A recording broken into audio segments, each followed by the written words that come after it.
Welcome back to my channel. அது சுவை cooking. நம்ம இன்றைக்கி ஃப்ரெஞ்ச் டோஸ்ட் எப்படி பண்ணுறதுன்னு தான் பார்க்க போகிறோம். வாங்க பார்க்கலாம். ஃபஸ்ட்டு நம்ம ஒரு 7 ஸ்லைஸ் ப்ரெட் எடுத்து வச்சுருக்கலாம். அதுக்கப்புறம் 2 முட்டை எடுத்து வச்சுருக்கேன். நாட்டு முட்டை தான் எடுத்து வச்சுருக்கேன். 2 ஸ்பூன் பவுடர் சுகர் எடுத்திருக்கேன்.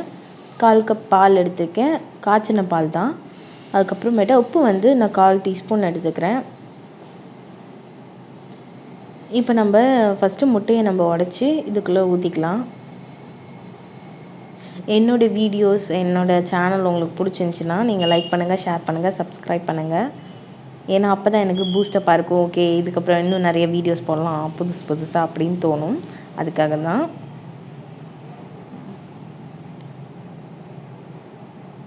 நான் இன்றைக்கி நாட்டு முட்டை தான் எடுத்திருக்கேன். நீங்கள் ஏன்னா என்கிட்ட நாட்டு முட்டை தான் இருந்துச்சு, அதனால் அதை நான் எடுத்திருக்கேன். இப்போ இதில் 1/4 கப் நம்ம பால் ஆட் பண்ணிக்கலாம். 2 ஸ்பூன் பவுடர் சுகரையும் ஆட் பண்ணிக்கலாம். நம்ம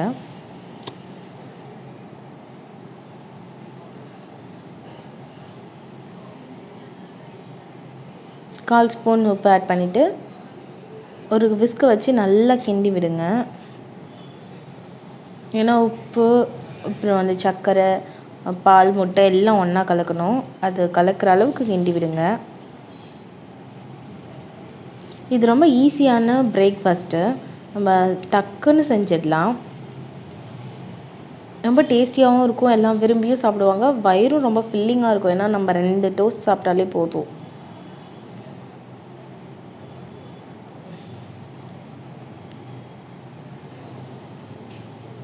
நீங்கள் ஹெல்த்தியாக சாப்பிடணும் அப்படின்னா நீங்கள் நாட்டு முட்டை ஆட் பண்ணிக்கலாம். எனக்கு ஒயிட் ப்ரெட் வேணும்னா நீங்கள் வீட் ப்ரெட் ஆட் பண்ணிக்கோங்க. இப்போ நம்ம ப்ரெட்டை இதுக்குள்ளே டிப் பண்ணி எடுத்து வச்சுக்கலாம் தனியாக ஒரு பவுலில். நல்லா 2 பக்கமும் நல்லா டிப் ஆகிற மாதிரி எடுத்து வச்சுக்கோங்க. ரொம்ப நேரம் உங்களுக்கு ரொம்ப கெட்டியான ப்ரெட்னால் கொஞ்சம் ஊற வச்சு எடுத்துக்கலாம். என்கிட்ட ரொம்ப மெலிசான ப்ரெட்டுன்றதோட்டு நான் டக்குன்னு எடுத்துடுறேன்.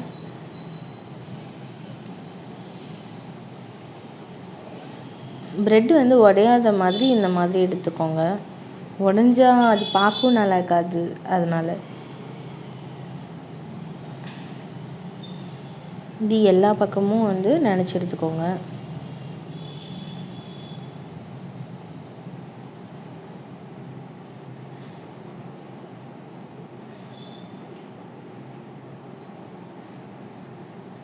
நான் இன்றைக்கி 7 ஸ்லைஸ் ப்ரெட் எடுத்தேன்.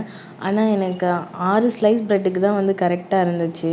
அந்த முட்டை, அந்த பால் இதெல்லாம் கலந்தது. அதனால் நான் லாஸ்ட் பிட் சும்மா வீணாகிடக்கூடாதுன்னு சொல்லிவிட்டு எல்லா பக்கமும் இது பண்ணி எடுத்திருக்கேன். ஸோ நீங்கள் அப்போ இந்த அளவில் எடுத்திங்கன்னா நீங்கள் 6 ஸ்லைஸ் எடுத்தாலே போதும். இப்போ நம்ம ஒரு பேனில் ஒரு 1/2 ஸ்பூன் எண்ணெய் ஊற்றி எல்லா பக்கமும் அதை எண்ணெய் படுற மாதிரி தடவி விட்டுக்கோங்க. இப்போ நம்ம ப்ரெட்டை போட்டு 2 பக்கமும் வேக வச்சு எடுத்துக்கலாம். நான் 1/2 ஸ்பூன் எண்ணெய் தான் ஊற்றிருக்கேன். உங்களுக்கு வேணால் நீங்கள் எண்ணெய்க்கு பதில் பட்டர் சேர்த்துக்கலாம். ஆனால் நான் 1/2 ஸ்பூன் எண்ணெயிலே நான் 2 ப்ரெட்டு டோஸ்ட் பண்ணி எடுத்திருக்கேன். அதனால் நீங்கள் ரொம்ப ஆயில் சேர்க்க வேண்டாம்.